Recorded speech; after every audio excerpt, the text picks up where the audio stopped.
be more.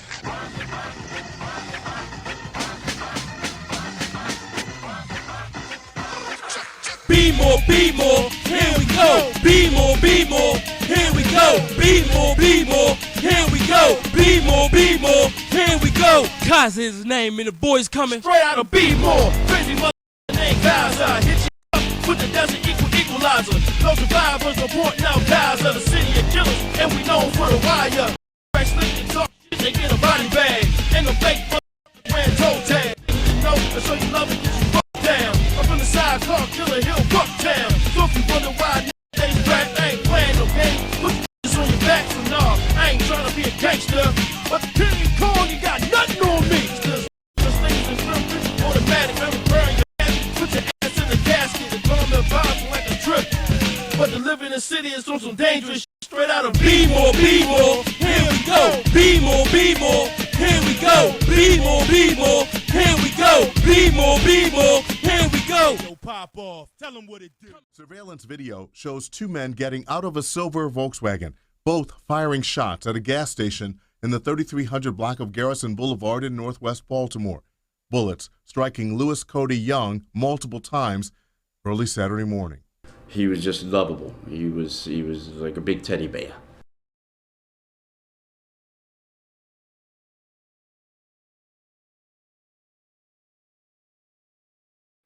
Let me ask this. You know, the whole thing with Warren Brown and his stepson. Oh, and, you know, Warren Brown actually does stand up for people in the hood. Right. You know, so we can actually get the justice that we're supposed to get sometimes. And, you know, that was a really, really low blow. Yeah. With shooting his stepson. You gotta remember, we desensitized once again, so they're not really looking at who they shoot. They just shooting. Yeah, but at the same time, it affects the people in the hood. Because now, he's like, you know what? I'm going to step back. Bitter. I'm not. Yeah, he's not going to help your hood people that actually, you know. Yeah. Of course, you know, you might have did something, but you're not a bad person. So he was really standing up for a lot of people in the hood. Mm-hmm. And then here it is, the hood comes and bite him in his butt. But here's the thing, though, right? It wasn't just him. Yeah. Jamie, they say bullets don't have names, violence no borders. Tonight, Chief T.J. Smith didn't just deliver the news, he was the news.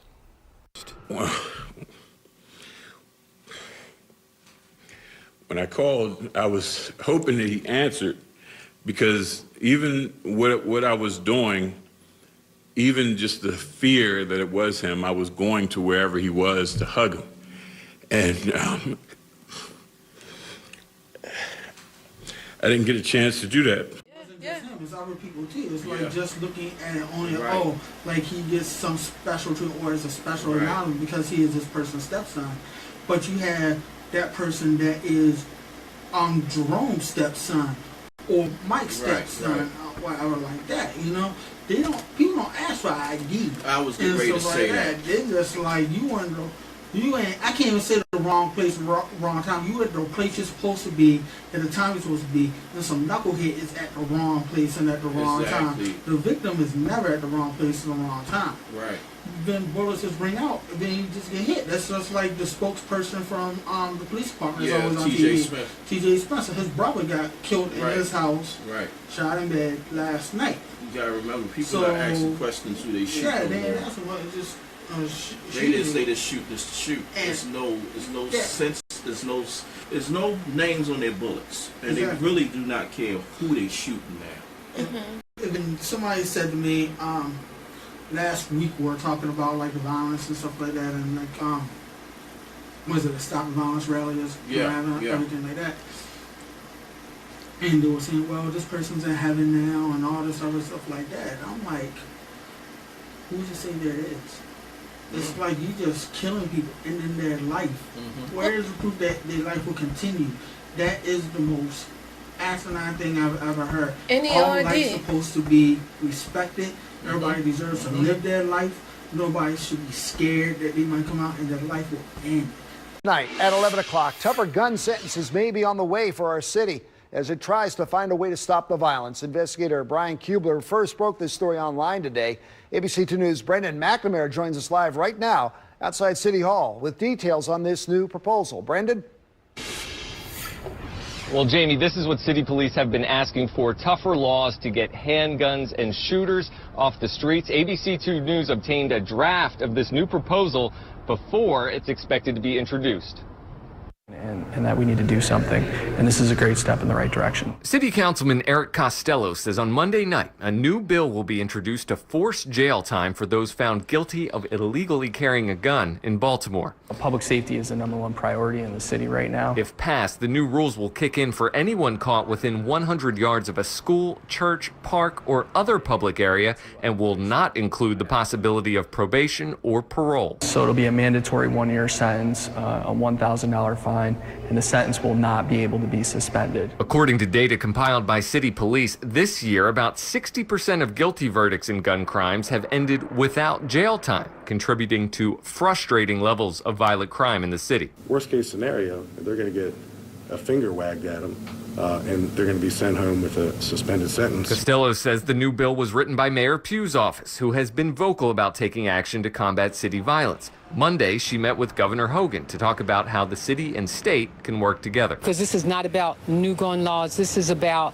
illegal guns that are on the street. Let the judges do their job. Defense attorney Jay Wendell Gordon is warning city leaders about taking judge discretion out of the equation. And if you cookie cut the sentence, then that's not going to result in justice. He says each case is different, and there are more to blame when it comes to criminals getting back on the street. There's also been complaints about the police not doing their job. That is, not arresting individuals who are involved in violent crime.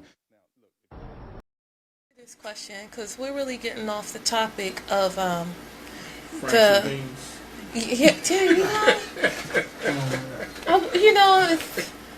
talking about brown sugar, a little bit of mustard, and y'all talking about guns. But you know what? If you eat enough beans, you will be shooting a lot of people. but anyway, all right. Let's talk about this. Where are the guns coming from? Oh wow. Oh, we want. Man, I'm staying away from that one. I'm gonna go on record and say I think they're coming from them gun buybacks. They're coming from people that's actually coming out here, bringing them over across the iron pipeline, which is 95, throwing them in the street. Just giving them to people. Yeah. I seen something in Chicago where the man said that there was a guy on the corner with his trunk open, just handing them out. Wow. Like it was bag lunches. So I just believe imagine it's happening here too. Yeah. It's like we said on the other program. It's all the real estate play up though because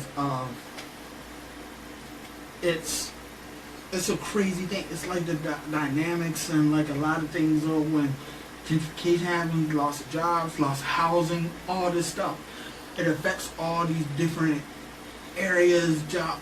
It's a weird thing. It's a weird process. It's like, I don't know, it's so hard to put the point. It's like you can't point a finger really where it started. Or how Well, it started. I would say, what's that video game where it's Grand Theft? Yeah, it's like living in Baltimore. It's like playing Grand Theft Auto. You never know who's going to come crash up your car. You never know who's going to beat up a hoe, and you never know who's going to get shot. You know what I'm saying? You can't even trust your homies no more. Exactly, you cannot. And it's like, so, like on Twitter, they was like, you from the hood. If you know the difference between a gunshot and some fireworks, So I'm like, you know what? He right. True. Because if you're not from the hood, you're thinking, like, oh, they're fireworks, and then that's how that kid get killed, because people are thinking that they're fireworks instead of gunshots, and that's like the prime time to actually kill people because you have so much commotion going on. But either way, I digress. I remember it was a movie that the guy used to throw down some fire, like them little snap. Yeah, the snap joints. It was oh my the God. Killer Cam. It was the Killer Cam. And then he shot people in the same process. I was like, wow, that was so crazy, but it's happening now. Yeah. It's really happening now. So the whole Pulp Fiction thing is going to start happening where he says a Bible verse and then kill you. Hey. I don't want to put that out there. I'm not saying that I did not know anybody that did that back in the day, but I'm saying. I seen it in a couple movies. That was about it. Yeah. Half the people ain't even in church, so they wouldn't even know a Bible verse to say. Nah, those fools running around here thinking that he was Samuel back in them Jerry curl days or whatever. Yeah, but then there's like, I mean, come on. But that's one thing with me and Sharief, though. We do share a similar background with a couple of things. But I was born in Baltimore,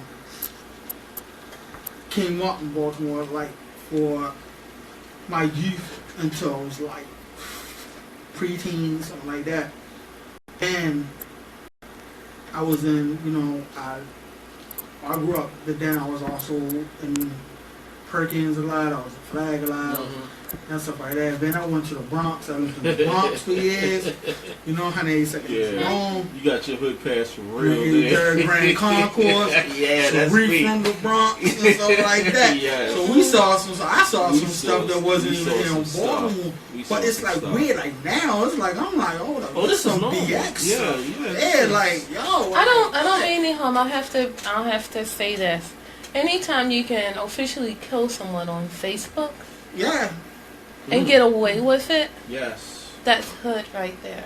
Nah, that's Hunger Games right there. You know what I'm saying? That is the Hunger Games. So I'm like, that's some bold stuff. That's the wire for real. That's the wire for real. Somebody been watching too many seasons 4s and 5s. Yeah, you know. But see, you know what though? I never could get into the wire. I didn't watch it and stuff like that. I worked on like the first season doing some prop set stuff like here and there, like goofing around or whatever.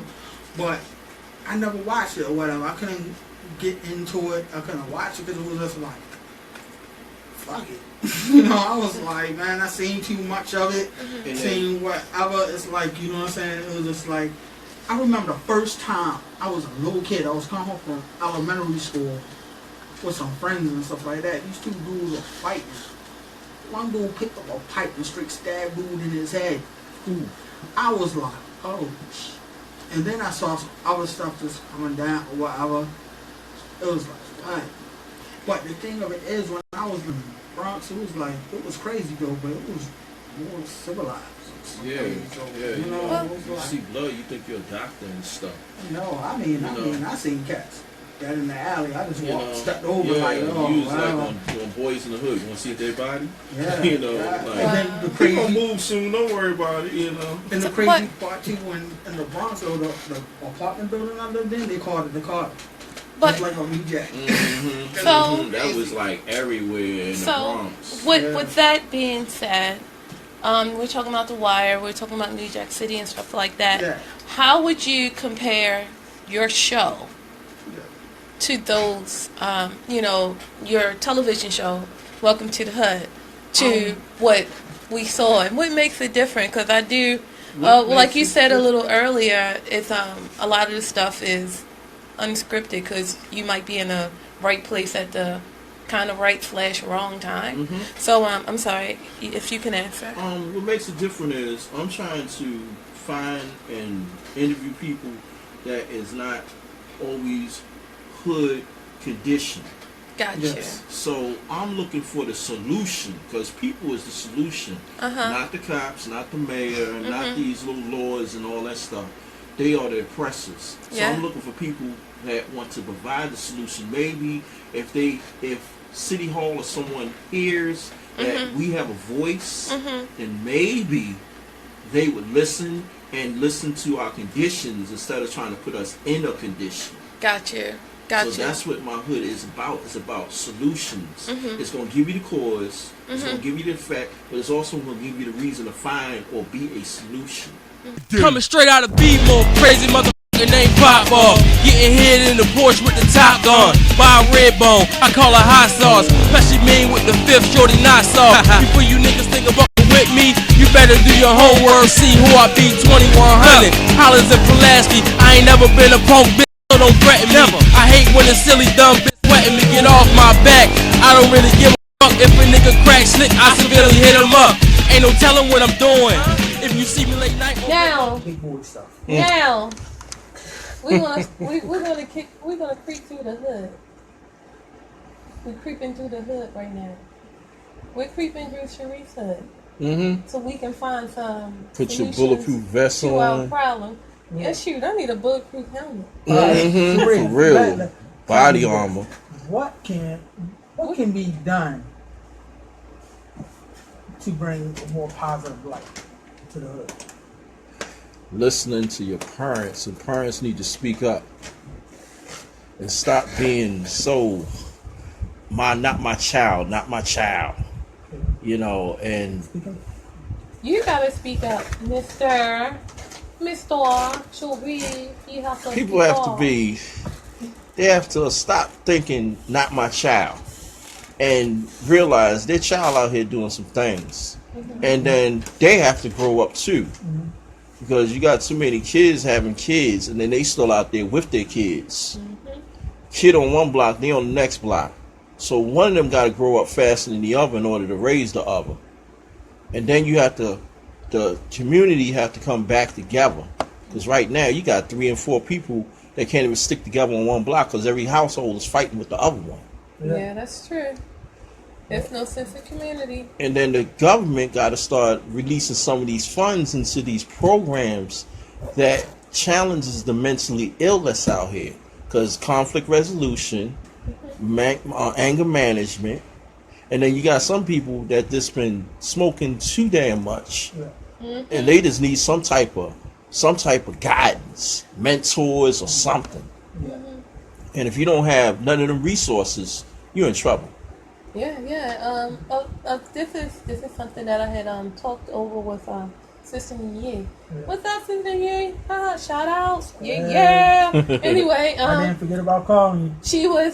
She was saying that 90% of our black population suffers from some type of mental illness. Yes. And that's one thing a lot of black people ain't going to do. They're not going to go see a psychologist because they think, oh, I can handle it. But you know what? If you could handle it, then why is all of this happening? You can't handle it. We need to get back together. We need to form a community. And we have to stop waiting for other people to do it and do it ourselves. Yes, yeah. Nah, but you know what they need to have? Remember, Sharief, remember this. Remember when the rec center joints, the martial arts and all that stuff used to be there, poetry joints and all that? How was it? Cats used to just come around, all around and take you to the rec centers and everything. Yeah, so that's why we need the rec centers again. Because we used to come knocking on the door, be like, everybody together. There's a few left. I keep telling everybody. Actually, they are rec centers. It is a few left. The thing about it, there's a few that's left. Everybody keep dependent on the city. Yeah. Right. Make your own. I live in Park Heights, and most of the rec centers are being bought by the community. And the community buys those recs. So every time somebody say we don't have enough recs, that's not true. Well, that's the thing though. We gotta get the directory out there, the rec directory, where these recs are, what are open and everything. You know what? Truthfully speaking, if you want to change your hood, if you want to change your community, if you want to change the way of thinking, if you want to change your child, you have to stand up, you have to step up, and you have to change yourself. True. A lot of people wait. A lot of people wait until their child gets inside of pre-K or kindergarten or to prison. to start giving them saying the ABCs. You need to start at home. You need to start paying. Like if you're a parent, be a parent, and that's what we need. We need some parenting classes because a lot of people don't know how to be a parent. So if you're going to be a parent, be a parent. Well, teach your kids. Well, a lot of these are kids themselves, so that's one of the biggest things. Yeah, that's true. They're children themselves, so you got children trying to be parents, but they don't know how to be parents. And nowadays, you got parents at the age of 40 trying to be young, so they're not even good parents. Right, and they're grandparents then. Yeah, you got to think about it. You know, you could be a grandparent at 36 now. And you could probably be a grandparent at 35. No, what got me was when my daughter was first born. I was 31. Right? That was late in the game. That was real late. On point for me. That was on point. That was on point for me and a couple others. But People kept thinking my daughter was my granddaughter. Hey. I'm like, get the hell out of here. At the age of 31, that's Yeah, I mean, you gotta think about it. well, but you know what? But if you're in the hood, you should actually be a grandfather at the age of 30. Yeah, that's what got me though. Cause I If you remember have your this first one, child at 13, You and your child be sleeping with the same one woman. girl from back at middle school. Oh, she had like 3 kids, and that's what scared the hell out, man. That made me be like a very good person, and a very good person with abstaining from like juvenile sex and things like that. Because I'm sorry, you 12, 13, 14 years old or whatever, you got some kids. That scared the hell out of me because I was in the trap. Yeah, I knew somebody who was 30 years old and they had 12, 13, 14-year-old kids, all 3 of them. Yeah. Wow. Yeah, and grandmother wasn't too far away from them, so they used to all party together. Because that kind of bugged me. Getting loose ones. You buy one for grandma, you gotta buy one for the daughter and the kids. Yeah. Wow. Whole pack of cigarettes, they sharing. Now, see, right there, truthfully speaking, that's the mentality that we need to change. Yes. Because, you have that welfare mentality where, your grandma's on welfare, your mother's on welfare, you're on welfare, and your kids are going to be on welfare. The thing is, you got to break that cycle. You have to educate these people. And it's not even about school education, because now that, it's like the 4th of July incident, people don't have common sense. Yeah. And I'm like, really? Wow. Common sense lets you know, don't fire off fireworks near trees, grass, and then it's not even common sense. No, they didn't even care. Yes, it's a lack of respect. Yes, that goes back to the gun violence. Because nobody respects anybody. They don't even respect themselves anymore. And the scary thing about it, though, I don't even think it's a lack. I think it's the sadness of it being a norm. See, you should be filming this for your hood. I'm telling you. You should be filming this for your welcome. You should have brought your camera. You not. We're going to have to repeat this. No joke. This is perfect. This is perfect. Well, Vic, police say gang retaliation has played a huge role in the surge of violence we've seen over the past couple of months. One shooting after the other. I heard someone say bam, bam, bam. Sirens that have become theme music. It's all part of what police have called a tennis match of violence between gangs. Gang retaliation has always been a part of gang violence. Retaliation that's real. Investigators say it fueled a bloody January that saw 32 homicides, a surge of violence that's had authorities dialed in on takedowns. Last year, federal agents in Baltimore arrested several Black Guerrilla family members. In September, a gang known as the Murderland Mafia Pyru was hit hard. And on Tuesday, the Brick City gang out of West Baltimore was indicted. As quick as you take a gang down like that, Doctor, how easy is it for a gang to pop right back up? And as soon as you take them off the street, they have somebody else to replace them, because that's the way they groom them. Investigators have long said that gang members are violent repeat offenders, and most who make it out of jail and back on the streets come out more educated in criminal activity. The problem, some charges don't stick or some get suspended sentences. If your case is not solid, maybe all 8 aren't going to go to court. Maybe all 8 aren't going to get convicted. It's a question Reverend Andre Humphrey can't seem to understand. How these guys getting out and who's letting them out? Without help from both the system and community, it's a dead end. Will the violence in Baltimore City ever turn around if these guys keep getting let out? No. And as long as people look the other way. Just to give you an idea of violent repeat offenders making their way back on the streets, investigators say of the 8 alleged gang members that were indicted yesterday out of West Baltimore, all of them had a lengthy criminal history with charges ranging from rape to attempted murder.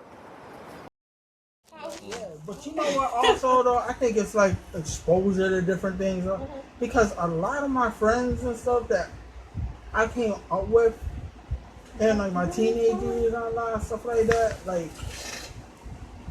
all of us had our kids like in our 30s and late 20s. Like the youngest one, I think, of our group had their kid at 28, and then the oldest was like 34. And because when we were into traveling, we were into doing other stuff, and we liked our money. But the thing, all that stuff and I think that's what it was. But the thing is, you have to realize where you're at and where you're coming from. Exactly. A lot of people don't realize that they can travel. a lot of people don't realize that you can go from the east side to the west side. That's what I was getting ready to say. Yeah. But was lack of self-confidence. Exactly. Lack of knowing that you can do and be anything. And the reason why you don't think you can do or be anything is because your parents didn't think that they could do or be anything. And your parents' parent, and your parents' parent, and your parent. So, how do we switch that? How do we change that? A lot of people, like I said before, don't, they live on the west side. They've never been to the east side. They've never been out of the state. They've never been out of the country. Yeah. They haven't been out of the world. That's the thing that's always If the light rail don't take them, they ain't going. That's exactly. That's one thing that always perplexed me. The whole east side, west side thing. I still don't get that. Or going south. Wait. I'm like, yo. That's bigger. Yeah. What about Westport and Cherry Hill, right next to one another? Yeah, and all you gotta do is walk across the street. No joke. Won't even do it. Won't cross the tracks. And and that's all a mindset. Yeah. Like when I was condition. I was a mentor. I was a mentor with this lady named Rhonda McClary. And thank you for giving me the opportunity, Ms. McClary, because truthfully speaking, you showed me a lot. But we were mentoring some girls at Carver High School. The Carver inside of Baltimore, not Carver, Baltimore County. And our first question that we posed to them was, what is it that you want to be when you grow up? Someone said a hairstylist. They're like, why be a hairstylist when you own a salon? She didn't think that she would be able to own the salon. Why? Mm-hmm. We also asked someone, well, what do you want to be? She was like, I want to be a counselor and make $1 million a year. No, you can't make $1 million a year being a counselor. Like, no, you can. Yes, look at drug counselors. Look at these drug counselors who counseling Lindsay Lohan, and pretty much any of the superstars that get high. You know what I'm saying? They're banking a couple $1 million. Mm-hmm. So, and it was like, well, some person was like, I want to be a principal. Oh, school principals don't make any money. Oh, yes, they do. Schools. If you go to private school, I'm more than sure that the principal at Boyce Latin is making enough money to, to give to her kids, and her kids, if they, You know what they have to really do too? Instead of teaching you about having a job, learn how to own and invest. Yes. Exactly. Learn how to invest. Yes. And schools don't teach motivation. Home ec is gone. It's been gone. How I learned about balancing, I learned bank all accounts that. And all that Economics. Stuff back in the day. Yes. It's all gone. Hey, look at shop class now gone. Now it's commercialized. That's done. It's called maker spaces now. It's capitalized. It's called gym. It's called gym, and you can fail it. Yeah. Oh, gym now. That's Lord, that's on CrossFit. To commercialize that. Nowadays, if you don't have a wicked verse or a jump shot, you in trouble. Yeah. Truthfully speaking, I'm thinking that it all starts with education. And a lot of people don't realize that education starts at home. They push all this onto the teachers. Exactly. The teachers their hands are tied. They have to teach your kid to test well. Yep. They can't teach your kid. Be more, here we go. Yeah. What up? Tell them where you from. Straight out of B-More's crazy motherfucking Big Sean. About to blow like an Afghani son of Islam. I'm a B-More and you know this. Grab my hood and ready to die for this. And if you off and falling behind the focus, I'm at your door like an eviction, know this. Pluck a like the pedals on the low disc. So if you slow to catch up, now you know bitch. Cause I'm not all there, so you ought not start me. Mentally ill psych ward won't discharge me. Can't a nigga alive hardly out-heart me. Crash your birthday and fight the whole party. Be more, we beat more niggas. And hungry as beat me, seek more niggas. If you in the Mideast, make out a detour. Straight out of Be more, here we go. Be more, here we go. Be more, here we go. Be more, here we go. Be more, here we go. Be more, here we go. Be more,